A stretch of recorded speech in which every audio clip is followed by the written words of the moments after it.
Group creations എന്ന ബാനറിൽ ഞങ്ങളുടെ ആദ്യത്തെ പ്രൊഫഷനാണ് ജെറിയുടെ ആൺമക്കൾ എന്ന ഈ കൊച്ചു വലിയ മലയാള സിനിമ.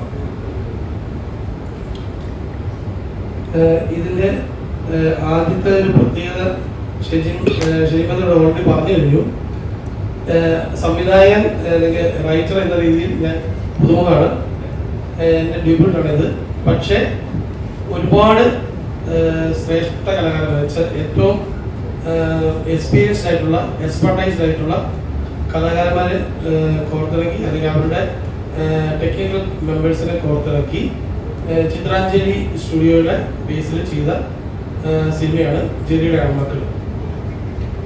ഞാൻ ആദ്യം തന്നെ പറയാൻ ആഗ്രഹിക്കുന്നത് ഈ പ്രസ് മീറ്റിന് ഞാൻ വിളിച്ചപ്പോൾ തന്നെ ഞാൻ വന്ന് പങ്കെടുക്കാൻ മാത്രമല്ല ഈ പരിപാടിയിൽ വന്ന് പങ്കെടുത്ത് ഇതിനെ അനുഗ്രഹമാക്കി തീർത്ത ഷാജീശ്വരൻ ഞാൻ എൻ്റെ എല്ലാവിധ നന്ദിയും കടപ്പാടും ഈ അവസരത്തിൽ രേഖപ്പെടുത്തുകയാണ്. പിന്നെ എൻ്റെ കാസ്റ്റ് മെമ്പേഴ്സ് എല്ലാവരും ഉണ്ട്. ഈ സിനിമയുടെ മറ്റൊരു പ്രത്യേകത, ഇതിൽ 3 സോങ്ങാണ് നമുക്കുള്ളത്. ഒരു ടൈറ്റിൽ ഇംഗ്ലീഷ് സോങ്, പിന്നെ ഒരു മലയാളം സോങ്, പിന്നെ വേറൊരു മലയാളം ഒരു ഡ്രീം സീക്വൻസ് സോങ്. അങ്ങനെ 2 മലയാളം ഒരു ഇംഗ്ലീഷ് സോങ്ങാണ് ഈ മൂവിയിലുള്ളത്. അത് 3ഉം ചെയ്തു തന്നത് റിച്ചൻ പുളിക്കാട് എന്ന് പറഞ്ഞ മ്യൂസിക് ഡയറക്ടറാണ്. അദ്ദേഹം അത് ചെയ്യുമ്പോൾ അദ്ദേഹത്തിന് 17 വയസ്സ് മാത്രമേ പ്രായമായുള്ളൂ. അപ്പം ഞാൻ സംഗീതവും മേഖലയിലേക്ക് വിട്ടു. നീ ഇതിന്റെ പ്രധാനപ്പെട്ട നായക കഥാപാത്രം വേഷം ചെയ്തിരിക്കുന്നത് ഡോക്ടർ സുരേഷാണ്. അദ്ദേഹം ആക്ടിങ്ങിൽ സ്കൂൾ ഓഫ് ഡ്രാമയിൽ ഡോക്ടറേറ്റ് ഉള്ള ആളാണ്. എൻ്റെ നായികയായിട്ട് അഭിനയിച്ചിരിക്കുന്നത് ഐശ്വര്യ നമ്പ്യാറാണ്. ക്ലാര എന്ന് പറഞ്ഞ വേഷം ചെയ്തിരിക്കുന്നത് ഡാൻസർ ഐശ്വര്യ നമ്പ്യാർ. പിന്നെ നമുക്ക് എല്ലാവർക്കും അറിയാം, ഐശ്വര്യനെ പറ്റി പ്രത്യേകം പറയേണ്ടതില്ല. എന്നാൽ ഈ സിനിമയിൽ അതിന്റെ last but not the least, അജിത്തേട്ടനെ നിങ്ങൾ ഈ സിനിമയിൽ കാണാൻ പോകുന്നത് വളരെ വ്യത്യസ്തമായിട്ടുള്ള ഒരു രീതിയിലായിരിക്കും. ചെറിയ വേഷമാണെങ്കിൽ പോലും ത്രൂ ഔട്ട് മൂവിയിൽ അജിത്തേട്ടനുണ്ട്. ഇതിനകത്ത് തരുന്ന ഇമ്പാക്ട്, അജിത്തേട്ടൻ്റെ അനുഭവം, അല്ലെങ്കിൽ ആ സിനിമയിൽ അദ്ദേഹം വെച്ചിരിക്കുന്ന വേഷം, അത് കൊടുത്തിരിക്കുന്ന അതിൻ്റെ ആ ഒരു വെയിറ്റ് നിങ്ങൾ പ്രതീക്ഷിക്കുന്നതിനേക്കാളൊക്കെ അപ്പുറത്താണ്. അത് നിങ്ങൾ സിനിമയിൽ തിയേറ്ററിൽ കണ്ട് തന്നെ എക്സ്പീരിയൻസ് ചെയ്യേണ്ട ഒരു കാര്യമാണെന്നാണ് ഞാൻ അവകാശപ്പെടുന്നത്. പക്ഷെ നീണ്ട ഒരു ഗ്യാപ്പിന് ശേഷം, ഒരു ഇടവേളയ്ക്ക് ശേഷം തൻ്റെ വീട്ടിലേക്ക് തൻ്റെ ഭാര്യയും മക്കളെയും കാണുവാനായി വരികയും, എന്നാൽ ആ ഇടവേള അദ്ദേഹത്തിന് കൊടുത്ത, ആ ഇടവേള അദ്ദേഹത്തിന് സമ്മാനിച്ച ഒരു ദൈന്യത അല്ലെങ്കിൽ എന്താണെന്ന് വെച്ചാൽ, അദ്ദേഹം ആ വീട്ടിൽ വരുമ്പോൾ ഒരു സ്ട്രേഞ്ചറായി മാറുന്ന, ഒരു ഗസ്റ്റായി മാറുന്ന ഒരു അവസ്ഥയാണ് ഈ സിനിമ ചർച്ച ചെയ്യുന്നത്. നമ്മളിപ്പോൾ കുറച്ച് നാൾ സ്വന്തം വീട്ടിൽ നിന്നിട്ട് നമ്മുടെ വീട്ടിലേക്ക് വരുമ്പോൾ വീട്ടുകാർ നമ്മളോട് ചോദിക്കാണ് ഹു ആർ യു ചോദിക്കുന്ന ഒരവസ്ഥ. നീ ആരാണ്, നീ എവിടെ നിന്നാണ് വരുന്നത്? അപ്പോൾ ഞാനൊരു ചെറിയ ഒരു എലമെന്റ് പറഞ്ഞുകൊണ്ട് ഇത് പറയുന്നത്, നേരത്തെ പല യൂണിവേഴ്സിറ്റിയിലും ഞാൻ പറഞ്ഞിട്ടുള്ളതാണ്. ഈ പ്രവാസി അല്ലെങ്കിൽ കേന്ദ്ര കഥാപാത്രമായിട്ട് അഭിനയിക്കുന്ന ജെറി, അദ്ദേഹം അത് ഈ ഒരു കണ്ടന്റ് പറഞ്ഞെങ്കിലേ ഉള്ളൂ എനിക്ക് അത് പൂർത്തിയാക്കാൻ പറ്റുള്ളൂ. ജെറി എന്ന് പറഞ്ഞ കഥാപാത്രം അദ്ദേഹം വിദേശത്തായിരിക്കുന്ന സമയത്ത്, അല്ലെങ്കിൽ അദ്ദേഹം വീട്ടിൽ നിന്ന് ദൂരെ ആയിരിക്കുന്ന സമയത്ത്, നമുക്കറിയാം ഇപ്പം നമ്മളെല്ലാവരും ഷെയർ ചെയ്യുന്ന ഒരു പാറ്റേൺ ഓഫ് ലവ് ഷെയറിങ്, അത് നമ്മൾ ഡിജിറ്റൽ ലവ് ആണ് അല്ലേ. നമ്മൾ വാട്സപ്പിൽ 100 തവണ I love you, I miss you എന്നൊക്കെ നമ്മൾ കൊടുക്കാറുണ്ട്. പക്ഷെ അതെല്ലാം ഒരുതരം ഡിജിറ്റൽ ലവ് ആണ്. ആ ഡിജിറ്റൽ ലവിനെ നമുക്ക് ഒരിക്കലും യൂട്ടിലൈസ് ചെയ്യാൻ പറ്റില്ല. നമ്മൾ ആ ഡിജിറ്റൽ ലവ് കൊടുക്കുന്നതിനേക്കാളൊക്കെ വളരെ ഉപരിയാണ് നമ്മൾ നേരിട്ട് കണ്ടൊരു ഫിസിക്കൽ ഹഗ് കൊടുക്കുന്നത് അല്ലെ. അപ്പൊ അത്തരത്തിലൊരു ഡിജിറ്റൽ ലവ് ഷെയർ ചെയ്യുന്നു ഈ ജെറി ഷെയർ ചെയ്യുന്നുണ്ട്. അദ്ദേഹത്തിന്റെ മക്കളെ ഫോണിലൂടെ വിളിക്കുന്നുണ്ട്, വീഡിയോ കോളിലൂടെ വിളിക്കുന്നുണ്ട്. ആ വീഡിയോ കോളിലെല്ലാം വിളിച്ചതിന് ശേഷം അദ്ദേഹം സ്വന്തം വീട്ടിലെത്തുമ്പോൾ അദ്ദേഹത്തിനോട് ഇളയ കുട്ടി മൂത്ത കുട്ടിയോട് ചോദിക്കുകയാണ്, നമ്മൾ വീഡിയോ കോളിൽ കാണുന്ന ആ ഫാദർ തന്നെയാണോ ഈ ഫാദർ എന്ന് ചോദിക്കുന്നുണ്ട്. അപ്പോൾ മൂത്ത കുട്ടി ഇളയ കുട്ടിയോട് പറയാണ്, യെസ്, നമ്മൾ വീഡിയോ കോളിൽ കാണുന്ന അതേ ഫാദർ തന്നെയാണ് ഈ നിന്റെ മുമ്പിൽ ഇരിക്കുന്ന ഈ ഫാദർ. അവിടെയും ജെറിയുടെ പഠനം തീരുന്നില്ല. അപ്പോൾ ഇളയ കുട്ടി ജെറിക്ക് ഷേക്ക് ഹാൻഡ് കൊടുക്കുന്നു. എന്താ ഷേക്ക് ഹാൻഡ് കൊടുക്കുന്നത്? ഹലോ പപ്പ. ഈ ഹലോ പപ്പ നമ്മൾ കേട്ടിരിക്കുന്നത് നമ്മളൊരു പുതിയൊരു സ്ഥലത്ത് പോകുമ്പോൾ വിദേശ രാജ്യങ്ങൾ നമ്മൾ ഒരു വേറെ ഏതെങ്കിലും രാജ്യങ്ങളിൽ പോകുമ്പോൾ അല്ലെങ്കിൽ നമ്മളൊരു വീട്ടിൽ ചെല്ലുമ്പോൾ നമ്മൾ പരിചയപ്പെടുത്താൻ ഉപയോഗിക്കുന്ന വാക്കാണ് ഹലോ എന്ന് വാക്ക് അല്ലെ. അപ്പൊ സ്വന്തം വീട്ടില് അദ്ദേഹത്തിനെ ഒരു ഗസ്റ്റ് ആയിട്ട് അല്ലെങ്കിൽ ഒരു സ്ട്രേഞ്ചർ ആയിട്ട് ആ ഇളയ കുട്ടി സ്വീകരിക്കുകയാണ് ഹലോ പപ്പ എന്ന് പറഞ്ഞു. അവിടെ മുതൽ ജെറിയുടെ ട്രാവൽ ആരംഭിക്കുകയാണ്. അദ്ദേഹത്തിന്റെ സ്വത്വം, ഞാൻ ആരാണ്, എന്താണ് ഞാൻ ചെയ്തത്, എന്താണ് എനിക്ക് പറ്റിയത്, ഞാൻ എങ്ങനെയാണ് ഈ സ്നേഹം തിരിച്ചറിയുന്നത് എന്ന് അദ്ദേഹം ഈ 2.5 മണിക്കൂർ ട്രാവൽ ചെയ്ത് അതിന്റെ ഒടുവിൽ അദ്ദേഹം തിരിച്ചറിയാണ് ഞാനാണ് തെറ്റ്. അല്ലെങ്കിൽ വളരെ സന്തോഷം എല്ലാവരും നമ്മളെ കേൾക്കാനോട് വന്നതിനും ഈ സിനിമയിലെ സെൻട്രൽ ക്യാരക്ടറായി ജെറിയായി അഭിനയിക്കാൻ എനിക്ക് കഴിഞ്ഞതിൽ വളരെയധികം സന്തോഷം. കാരണം ഒരു മോഹിപ്പിക്കുന്ന കഥാപാത്രം, ഒരുപക്ഷെ ഒരുപാട് സീനിയറായ അല്ലെങ്കിൽ ഒരുപാട് സിനിമകൾ ചെയ്തിട്ടുള്ള ഒരു നടൻ ഈ സിനിമ കാണുകയാണെങ്കിൽ അദ്ദേഹത്തിന് ആദ്യം തോന്നുന്നത് ഈ കഥാപാത്രം എനിക്ക് ചെയ്യാൻ കഴിഞ്ഞിരുന്നെങ്കിൽ എന്നായിരിക്കും തോന്നുന്നത്. കാരണം അത്രയ്ക്കും ഇമോഷണൽ ഡൈനാമിക്സ് ഉള്ള ഒരു കഥാപാത്രമാണ്. ഇപ്പോൾ ഡയറക്ടർ പറഞ്ഞ പോലെ തന്നെ ഈ ആദ്യമായി ചെറിയ കുട്ടി, ഒരുപക്ഷെ ചെറിയ കുട്ടി ഗർഭിണിയായിരിക്കുമ്പോഴായിരിക്കാം ചിലപ്പോൾ ഇയാൾ വിദേശത്തേക്ക് പോകുന്നത്. തിരിച്ചു വരുമ്പോൾ കുട്ടിയുടെ പ്രായം 4 വയസ്സോ 5 വയസ്സോ ഉണ്ടെന്ന് വെച്ചോളൂ. ആദ്യമായിട്ടായിരിക്കും ഈ അപ്പനെ കാണുന്നത്. ചിലപ്പോൾ വീഡിയോ കോൾ വഴി കണ്ടിട്ടുണ്ടാവും. പക്ഷേ വീഡിയോ കോളിൽ കാണുന്ന ആ സെറിയറി അല്ല അല്ലെങ്കിൽ അയാഥാർത്ഥ്യമായ ഒരു ക്യാരക്ടറിൽ നിന്ന് റിയലായ അപ്പനെ കാണുമ്പോൾ മോനെ സംശയം തോന്നുന്നു. ചേട്ടനോട് ചോദിക്കുന്നുണ്ട്, ചേട്ടൻ ഇത് തന്നെയാണോ നമ്മൾ വീഡിയോ കോളിൽ കാണുന്ന ആള് എന്ന് ചോദിക്കുന്നിടത്ത് തന്നെ പുള്ളിയുടെ തോട്ട്സ് സ്റ്റാർട്ട് ചെയ്യുകയാണ്. ഞാൻ വന്നത് ഇടയ്ക്കെപ്പോഴോ ക്ലാരയോട് ജെറി വളരെ ഇന്റൻസ് ആയിട്ട് ചോദിക്കുന്നുണ്ട്, ക്ലാര നിനക്ക് എന്ത് പറ്റി, ഞാൻ വന്നത് നിനക്ക് ഇഷ്ടപ്പെട്ടില്ലേ എന്ന് ചോദിക്കുന്ന ഒരു ചോദ്യം ഒരുപക്ഷെ ഈ സിനിമ കാണുന്ന ഓരോരുത്തർക്കും പല സിറ്റുവേഷൻസ് അവരുമായിട്ട് റിലേറ്റ് ചെയ്യുന്ന സിറ്റുവേഷൻസിലൂടെയാണ് ഈ സിനിമ കടന്നു പോകുന്നത്.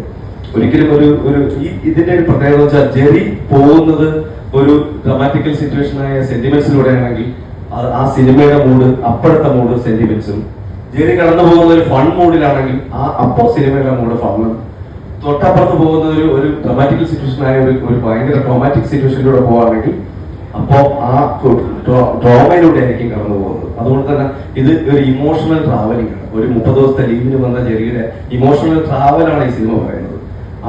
ഈ സിനിമയിൽ എല്ലാം ഉണ്ട്. കാരണം ഇമോഷൻ ബേസ് സെന്റിമെന്റ്സ് ഉണ്ട്, വയലൻസ് ഉണ്ട്, ഫണ്ണുണ്ട്, കോമഡി ഉണ്ട്. ഇപ്പൊ നോബിയുടെ അറ്റാക്ക് ഫുൾ കോമഡി ഉണ്ട്. നോബി എന്ന് പറയുന്നത് ജെറിയുടെ സ്കൂൾ ചൈൽഡ്ഹുഡ് ഫ്രണ്ടാണ്. അതുകൊണ്ട് തന്നെ അപ്പൊ ചോദിക്കും വെറും ഫ്രണ്ടായിട്ട് മാത്രമായി നിൽക്കുന്ന ഒരു ഫ്രണ്ട്ഷിപ്പ് മാത്രമേ ഉള്ളൂ? ഇല്ല, ജെറിക്ക് ഈ സണ്ണി എന്ന് പറഞ്ഞ ക്യാരക്ടർ, നോബിയുടെ ക്യാരക്ടറിനും പറയാനുണ്ട്. അപ്പോൾ നിങ്ങൾ ഈ സിനിമ എല്ലാവരും പോയി കാണണം. കാരണം വെച്ചാൽ ജെറിയുടെ ഇമോഷൻസ് നിങ്ങളുമായിട്ട് റിലേറ്റ് ചെയ്യാൻ പറ്റുന്ന ഒരുപാട് മൊമെന്റ്സുകളുണ്ടെന്ന് എനിക്ക് പറയാൻ കഴിയും. കാരണം ഞാൻ ഇതിലൂടെ കടന്നു പോകുമ്പോൾ ഞാൻ അനുഭവിച്ച ഒരു ടെൻഷനുണ്ട്.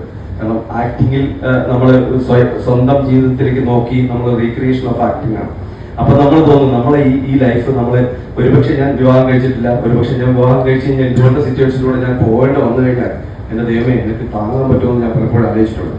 അത്രയ്ക്കും ക്രൈസിസിലൂടെയും എന്നാൽ വളരെ മേക്ക് ബിലീഫ് ചെയ്യുന്ന ഒരുപാട് ഫൺ മൂവ്മെന്റ്സും ഉണ്ട്. അപ്പൊ അതുകൊണ്ട് നിങ്ങൾ എല്ലാവരും തിയേറ്ററിൽ പോയി പടം കാണണം. കണ്ടിട്ട് ഇതിന്റെ ടെക്നിക്കൽ സൈഡുകളെല്ലാം ഭയങ്കര ഹൈലി ടാലന്റുള്ള ആൾക്കാർ തന്നെയാണ് വർക്ക് ചെയ്തിരിക്കുന്നത്. ഒരുപക്ഷെ നമ്മുടെ സിനിമ സെല്ല് ചെയ്യാൻ വേണ്ടി വെച്ചിരിക്കുന്നത് ഒരു മാർക്കറ്റ് വാല്യൂ ഉള്ള ആർട്ടിസ്റ്റ് ആയിരിക്കില്ല. പക്ഷെ നമ്മുടെ കണ്ടന്റ് ആണ് നമ്മുടെ സെൽ വാല്യൂ. ദയവേത് നിങ്ങൾ കണ്ടന്റ് മനസ്സിലാക്കി പോയി കണ്ടാൽ മാത്രമേ ഇത് സെൽ വാല്യൂ ആണോ, നിങ്ങളുടെ റിലേറ്റ് ചെയ്യുന്ന വാല്യൂ ആണോ നമുക്ക് മനസ്സിലാവുള്ളൂ. അതുകൊണ്ട് ദയവ് ചെയ്ത് നിങ്ങൾ എല്ലാവരും തിയേറ്ററിൽ പോയി കണ്ട് കുറച്ചിന്റെ അഭിപ്രായം പറഞ്ഞു ഇതിന്റെ ഒരു നല്ല ഓപ്പൺ ഡിസ്കഷൻ വരട്ടെ, ഇതിന്റെ പൊളിറ്റിക്സ് ചർച്ച ചെയ്യൂ പ്ലീസ്. അതാണ് എനിക്ക് പറയാനുള്ള റിക്വസ്റ്റ്. ദയവേത് എല്ലാവരുടെയും സഹകരണത്തിന് നന്ദി. Thank you.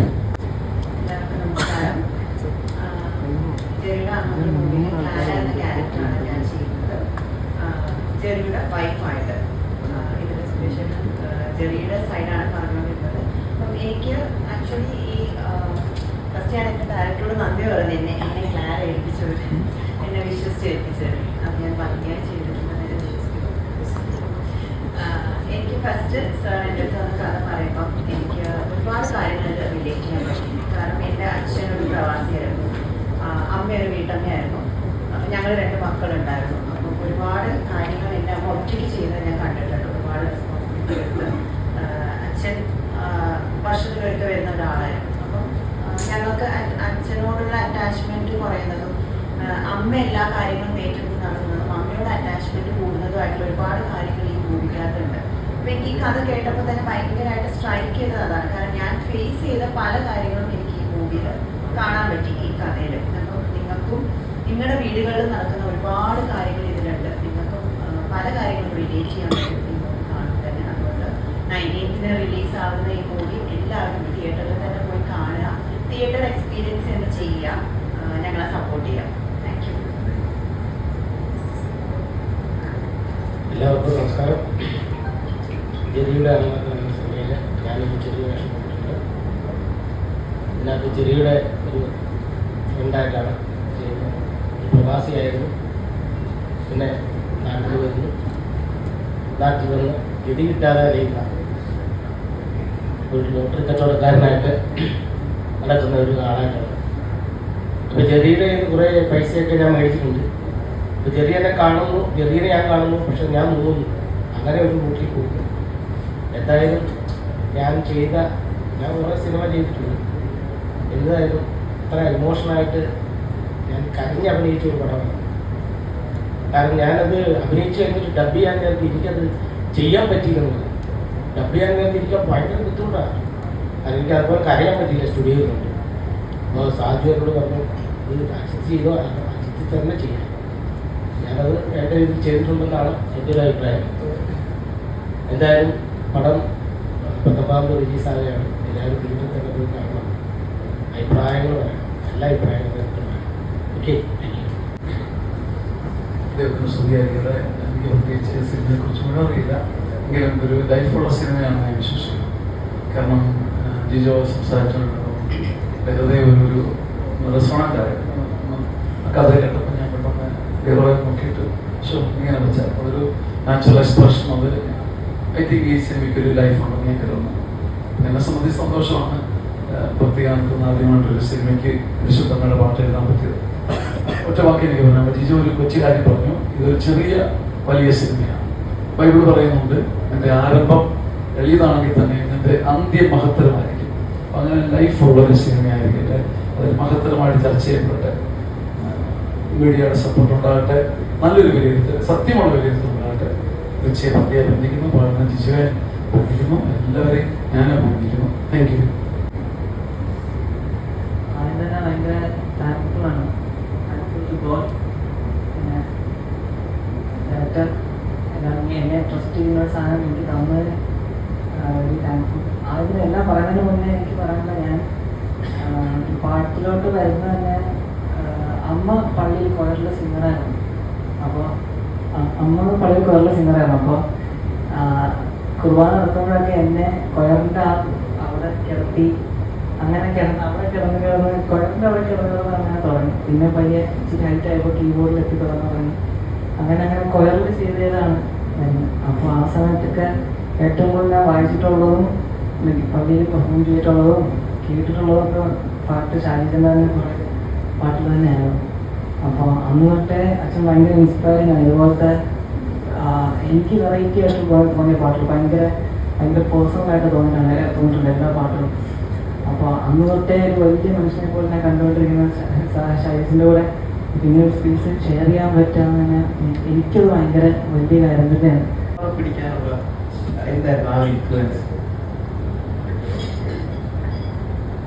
ഞാൻ മുമ്പ് പറഞ്ഞിരുന്നു, പലതരത്തിൽ ഞാൻ പല കഥകളെ പറ്റി ആലോചിച്ചിട്ടുണ്ടായിരുന്നു. ആദ്യം ഞാൻ എൻ്റെ ഓൺ സ്ക്രിപ്റ്റ് എന്ന് പറഞ്ഞ് ഞാൻ എഴുതുന്നത് പ്യൂപ്പ എന്ന് പറഞ്ഞിട്ടൊരു മൂവി ഞാൻ തന്നെ പ്രൊഡക്ഷൻ ചെയ്യാന്ന് പറഞ്ഞിട്ടൊരു കഥയാണ് ഞാൻ ആദ്യം എഴുതിയത്. അത് ആ പേര് പോലെ തന്നെ പ്യൂപ്പയായിപ്പോയി. അതെനിക്ക് ചെയ്യാൻ പറ്റിയിട്ടുണ്ടായിരുന്നില്ല. പിന്നെ അതിനുശേഷം ഞാൻ ഒരു നങ്ങളുടെ ഒരു കന്യാസ്ത്രീയുടെ ജീവിതമായിട്ട് ബന്ധപ്പെട്ടിട്ടൊരു സ്റ്റോറി ആലോചിച്ചിരുന്നു. അത് ജപമാല എന്ന് പറഞ്ഞിട്ടൊരു പേരിട്ടിട്ട് ഞാൻ അതിൻ്റെ സ്ക്രിപ്റ്റ് ഫുൾ ചെയ്തതാണ്. അതും എനിക്ക് മെറ്റീരിയലൈസ് ചെയ്യാൻ പറ്റില്ല. അങ്ങനെ ഈ കൊറോണ ടൈമിൽ നിൽക്കുമ്പോഴാണ്, ഞാനും പ്രവാസിയായിരുന്നു കൊറോണയ്ക്ക് മുമ്പ്. അപ്പം കൊറോണ ടൈമിലാണ് ഞാൻ വിദേശത്ത് നാട്ടിൽ വരുന്നത്. അപ്പം എനിക്ക് ചെറിയൊരു ഇൻസിഡന്റ് എൻ്റെ വീട്ടിൽ എനിക്ക് ഒരു ഉണ്ടായി, എന്ന് വെച്ചാൽ ചെറിയൊരു എലമെന്റ്. അപ്പം ഞാൻ അത് സ്പാർക്കായിട്ട് എടുത്തു. പിന്നെ എനിക്ക് വർഷങ്ങളായിട്ട് ഞാൻ വിദേശത്ത് വർക്ക് ചെയ്യുന്നതാണ്. എനിക്ക് നിരവധി ഫ്രണ്ട്സിനെ പരിചയമുണ്ട്, വായിച്ചുള്ള അറിവുണ്ട്, യൂട്യൂബ് കേട്ടുള്ള അറിവുണ്ട്, ഒരുപാട് പേരുടെ പ്രശ്നങ്ങൾ സോൾവ് ചെയ്യാൻ വേണ്ടിയിട്ട് ഞാൻ പോയിട്ടുണ്ട്. അപ്പൊ അതെല്ലാം കൂടി എൻ്റെ ഉള്ളിൽ ഇങ്ങനെ ഉണ്ടായിരുന്നു. അപ്പൊ അത് എല്ലാം ക്ലിപ്പ് ചെയ്യാം. അങ്ങനെയാണ് ഈ അജിത്തേട്ടൻ അവതരിപ്പിക്കുന്ന ഈ ഫ്രെഡി എന്ന് പറഞ്ഞ കഥാപാത്രത്തെ ഞാൻ കണ്ടിട്ടില്ല. പക്ഷെ എനിക്ക് അതിന്റെ ഒരു ബേസ് എനിക്കറിയാം. അങ്ങനെ ഒരു സംഭവത്തിന് അതുമായിട്ട് ബന്ധപ്പെട്ടുള്ള വേറൊരു ഇൻസിഡന്റ് എനിക്കറിയാം. ജെറി അഭിനയിക്കുന്ന യാതനകള് പല പ്രവാസികൾ അനുഭവിച്ച് ഞാൻ കേട്ടിട്ടുള്ള അനുഭവങ്ങളാണ്. പക്ഷെ ഞാനതിന് കുറച്ചും കൂടെ സിംബോളിക് ആയിട്ട് കുറച്ചും കൂടെ ഒന്ന് എന്താ പറയുക അതിനൊരു വിഷ്വൽ കൺസെപ്റ്റ് ഉണ്ടാക്കിയിട്ട് അത് നമ്മുടെ DOP-യോടൊക്കെ ചർച്ച ചെയ്യും. അങ്ങനെ അത് സിനിമയുടെ ഫോമിലേക്ക് മാറുകയാണ് ചെയ്തത്. ഫുൾ സ്ക്രിപ്റ്റ് ആയിട്ടുണ്ടായിരുന്നു ഞാൻ ഇവരുടെ രണ്ടുപേരെയും കണ്ട് സംസാരിക്കാൻ പോകുമ്പോൾ.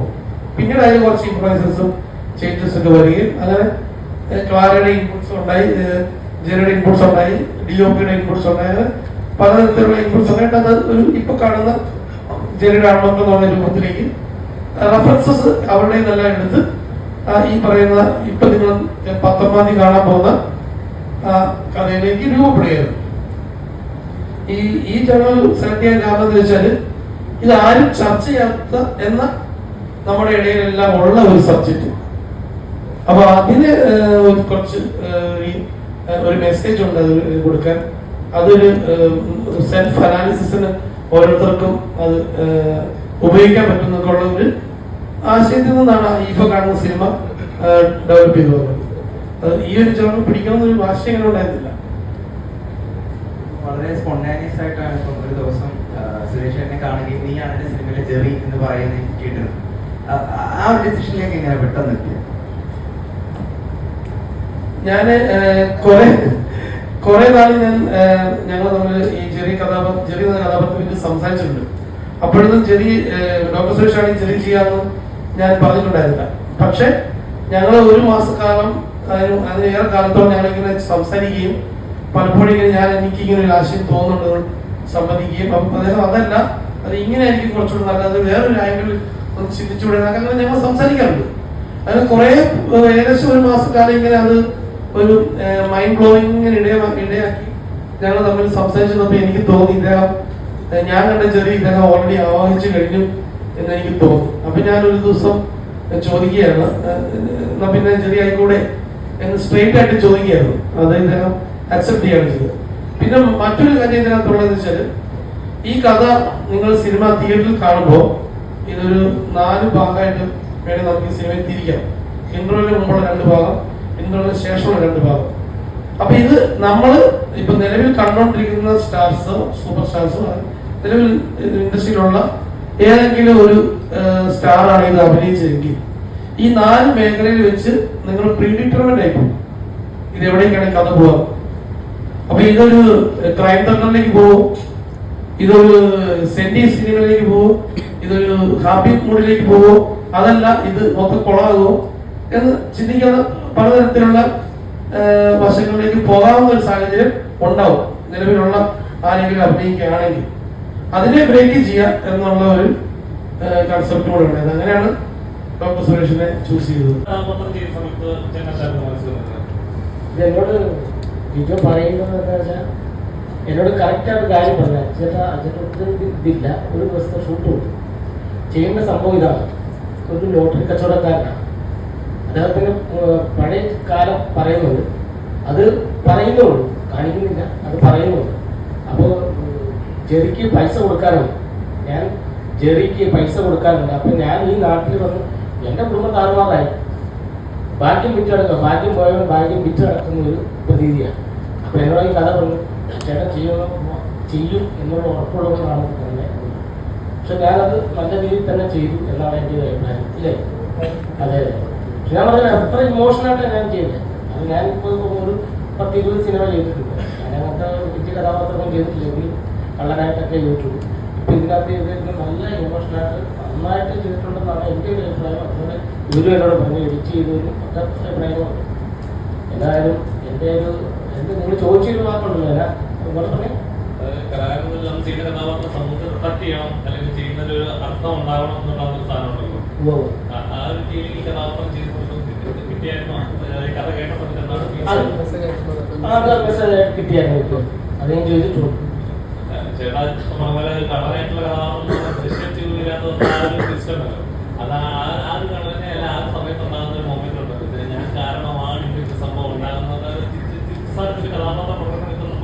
കാര്യം ഉണ്ടാവുമല്ലോ.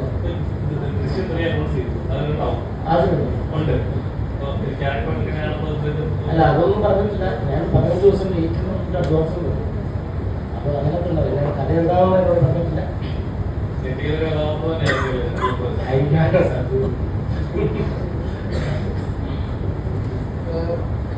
ഐറ്റകം പറഞ്ഞതിനോട് ഒരു കാര്യം കൂട്ടിച്ചേർക്കാറുണ്ട്. അതായത് ഞാൻ ഇദ്ദേഹത്തിന് ഹോട്ടലിൽ കാണാൻ ചെല്ലുമ്പോൾ അദ്ദേഹത്തിന്റെ കഥ പറയുകയും അതിന്റെ ഒരു സ്ക്രീൻഷോട്ട് വാട്സാപ്പിൽ അയച്ചു കൊടുക്കുകയും ചെയ്തു. അപ്പൊ എന്റെ അടുത്ത് നോക്കിയിട്ട് ഞാൻ ചെയ്തുകൊണ്ടിരിക്കുന്ന പാർട്ടിയിൽ നിന്ന് യാതൊരു ബന്ധമില്ലാത്ത ഒരു സാധനം ഞാൻ ചെയ്യണോ എന്നാണ് ഞാൻ ചോദിച്ചത്.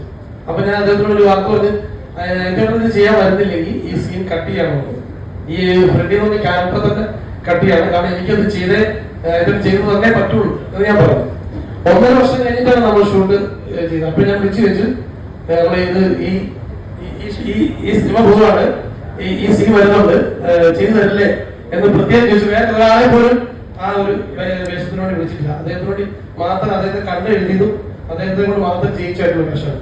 ആ പാട്ട് എഴുതുക അല്ലാതെ ആളുകളിലേക്ക് എത്തിക്കാത്ത ഒരു കാര്യമല്ല. അത് റെഡിയാക്കിയത് വരികൾ ഒത്തുകൊള്ളുകയും അത് ചെയ്യുന്നത് ചെറിയ കാര്യമല്ല. ചിലപ്പോൾ കുറെ ആയി ഈ ഫീൽഡിലുള്ളത്.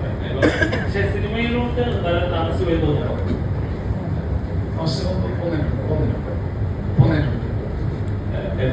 ശ്രമിക്കാതാണോ? അങ്ങോട്ട് എന്റെ ശ്രമം കൊണ്ട് വരില്ലെന്ന് ആഗ്രഹമുണ്ടായിരുന്നു. എന്റെ ശ്രമം കൊണ്ട് വരരുതെന്ന് എല്ലാ അവാർഡിന്റെ കാര്യത്തിൽ എല്ലാവരും പോളിസി ചെയ്യണം. ജിജു എന്നെ തേടി വന്നു. പിന്നെ ഞങ്ങളൊരു സിനിമ പ്ലാൻ ചെയ്യണം. അപ്പൊ അതിന് ഒരുക്കമായിട്ട് ഒരു അടയാളം വെച്ചിരുന്നു. ഒരു സിനിമയ്ക്ക് ഒരു പാട്ട്, അത് ക്രിസ്ത്യൻ പാട്ട് എഴുതുന്ന മറ്റത്തുള്ള അല്ലെങ്കിൽ അമ്മ അല്ലെ രാജ്യം. അപ്പൊ ജിജ വന്ന് അറിയത്തിന്റെ തന്നെ ഒരു പാട്ട്, നല്ല മെലഡിയാണ്.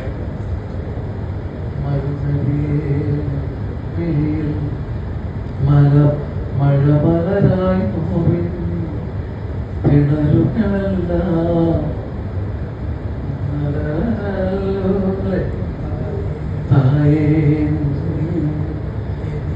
എതിരയിലിൻ തളരായി വ്യാകുലമെല്ലാം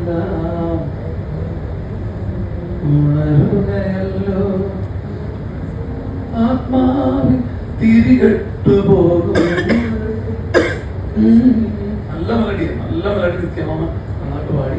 പരിശുദ്ധം എന്റെ കൂടെ ഉള്ളതുകൊണ്ട് ഞാനത് വ്യത്യസ്തമായിട്ട് എഴുതാൻ, സിനിമയുടെ ഒരു പാറ്റേണിൽ എഴുതാൻ ശ്രമിച്ചു. അറിയില്ല, അതിലാണ്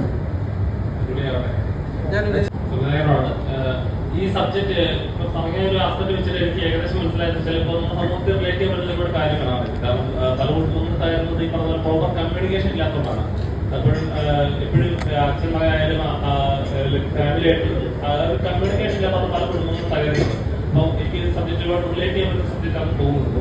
അപ്പോൾ ഇങ്ങനത്തെ സബ്ജക്ട് എടുക്കുന്ന സമയത്ത് ഉറപ്പായിട്ട് നമുക്ക് പല ആളുകളെ തട്ടിക്കൊണ്ട് എവിടെയും കേട്ട് കഴിവുകൾ ഉണ്ടാവുമല്ലോ, ഇങ്ങനെ ഉണ്ടാവുക ആദ്യം റിയൽ ലൈഫായിട്ട് ബന്ധപ്പെടാൻ പറ്റുന്ന ഒരു കാര്യം ഇതാണ് ഈ സബ്ജക്റ്റ്. നല്ലൊരു ചോദ്യമാണ് ചോദിച്ചത്. സിനിമയായിട്ട് വളരെ ബന്ധപ്പെട്ട് പറയാൻ പറ്റുന്ന ഒരു ചോദ്യമാണിത്. ഇത് തികച്ചും പറഞ്ഞാല് ഇതൊരു പ്രവാസിയുടെ കഥയായിട്ട് എടുത്തുകൂടാ, ഇതൊരു വിദേശിയുടെ കഥയായിട്ട് എടുത്തുകൂടാ. ഇത് ദൂരസ്ഥലത്ത് ജോലി ചെയ്യുന്ന ഒരു വ്യക്തിക്ക് തന്റെ ജീവിതവുമായി റിലേറ്റ് ചെയ്യാൻ പറ്റുന്ന ഒരു കഥ തന്നെയാണ് ഇത്. അതാണ് താങ്കൾ ഉദ്ദേശിച്ച ചോദ്യത്തിനർത്ഥം. ചോദ്യത്തിന് എനിക്ക് പറയാൻ മറുപടി. എന്നാൽ ഞാനൊരു ഉദാഹരണ സഹിതം പറയാം. ഇപ്പം ചില ആളുകൾ തിരുവനന്തപുരത്ത് ജോലി ഉണ്ടാവും, താമസം ഉണ്ടാവും. അവരിപ്പം കാസർഗോഡായിരിക്കും ജോലി ചെയ്യുന്നത്. കാസർഗോഡ് ഇറിഗേഷനിലോ അല്ലെങ്കിൽ PWO എവിടെയെങ്കിലും ജോലി ചെയ്യാം. അവർ ആഴ്ചയിലോ 2 ആഴ്ചയിലോ ഒരിക്കലാണ് വീട്ടിൽ വരിക. അവർ വീട്ടിൽ വരുമ്പോൾ മധുര പലഹാരങ്ങളുമായിട്ടാണ് അവരുടെ കുട്ടിയുടെ അടുത്തേക്ക് വരുന്നത്, അല്ലെ? അപ്പൊ കുറെ ദിവസങ്ങൾ ഇങ്ങനെ കുറെ മാസങ്ങൾ ഇങ്ങനെ വരുമ്പോ ആ കുട്ടി തന്നെ ഒരു ഇൻഡ്യൂസ് ആയിട്ടു. അതായത് എനിക്ക് മധുര പലഹാരങ്ങളുമായി വീട്ടിൽ വരുന്ന ആരാണോ അവരാണ് എന്റെ പിതാവ് അല്ലെങ്കിൽ എന്റെ അച്ഛൻ എന്ന് പറയും. അപ്പൊ ഇത്തരത്തിലുള്ള ആ ഒരു രാഷ്ട്രീയം, ആ ഒരു അപരിചിതത്തിന്റെ രാഷ്ട്രീയം ഈ സിനിമയിൽ നിങ്ങൾക്ക് ഒരു 10 മിനിറ്റ് കഴിയുമ്പോൾ മുതൽ ആ അപരിചിതത്വം സ്റ്റാർട്ട് ചെയ്യാം ഈ സിനിമയിൽ. അത് എന്തുവരെ ആ സ്വന്തം വ്യക്തി അയാളുടെ മക്കളോട് പറയേണ്ടി വരുന്ന അവസ്ഥ, എടാ ഞാനാണ് നിന്റെ പിതാവ്, ഞാനാണ് നിന്റെ പപ്പ എന്ന് പറയേണ്ടി വരുന്ന അവസ്ഥയിലേക്ക് അദ്ദേഹം ട്രാവൽ ചെയ്യുന്ന ആ സീക്വൻസ് ഓഫ് ഇവന്റ്സ് നമ്മൾ ഈ സിനിമയിൽ വെച്ചിട്ടുണ്ട്.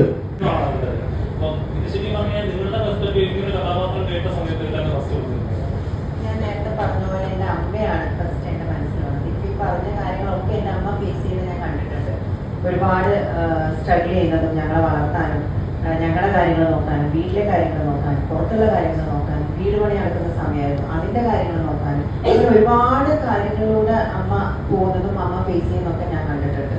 അപ്പം ഫസ്റ്റ് ഈ സ്റ്റോറി കേട്ടപ്പോൾ തന്നെ എനിക്ക് അതാണ് ഞാൻ ചെറുതിലെ തൊട്ടേ ഞാൻ കണ്ടു വളർന്ന ആ ഒരു അമ്മയുടെ ഫേസും അമ്മയുടെ സ്ട്രഗിളുമാണ് എൻ്റെ മുന്നിലേക്ക് വന്നത്. പഠിച്ചിട്ടുണ്ടോയെന്ന് ചോദിച്ചാൽ ഇൻസ്പിറേഷൻ ഉണ്ടായിട്ടുണ്ട്. പഠിച്ച കാര്യം പറയാം. ഞാൻ 4ാം ക്ലാസ്സിൽ പഠിക്കുമ്പോഴാണ് എൻ്റെ അങ്കിളിനെ കണ്ടാണ് ഇൻസ്പയർ ആണ്. അങ്കിൾ എന്ന് പറഞ്ഞാൽ എൻ്റെ മമ്മിയുടെ ബ്രദർ മരിച്ചുപോയി. പുള്ളി ഏഷ്യാനെറ്റിലെ എഞ്ചിനീയർ ആയിരുന്നു. പുള്ളിയാണ് എൻ്റെ ശരിക്കുള്ള ഇൻസ്പിറേഷൻ. കാരണം ബാക്കിയുള്ള പിള്ളേരൊക്കെ അവധിക്കാലത്ത് അമ്മ വീട്ടിൽ പോയി കൂട്ടുകാരോട് കളിക്കാൻ പോകുമ്പോൾ ഞാൻ അമ്മ വീട്ടിൽ പോകുന്നത് അങ്കിളിനോട് സ്റ്റുഡിയോയിലിരുന്ന് ഗെയിം പോകും കാണാനും GST ഫ്ലഡിൽ ഓടിക്കണം അതൊക്കെ കണ്ടോണ്ടിരിക്കും. ഒന്നും അറിയത്തില്ലായിരുന്നു. അതൊക്കെ നിലത്തിൽ കണ്ടോണ്ടിരിക്കുക അല്ലെങ്കിൽ കൂട്ടിൽ കണ്ടോണ്ടിരിക്കുക അങ്കിൾ വായിക്കുമ്പോൾ കണ്ടോണ്ടിരിക്കുക. അപ്പോൾ അങ്കിളിനെ പോലെ ആവണം എന്നുള്ള സംഭവമായിരുന്നു ചെറുപ്പം തൊട്ട് ഉണ്ടായിരുന്നത് മെയിൻ സംഭവം.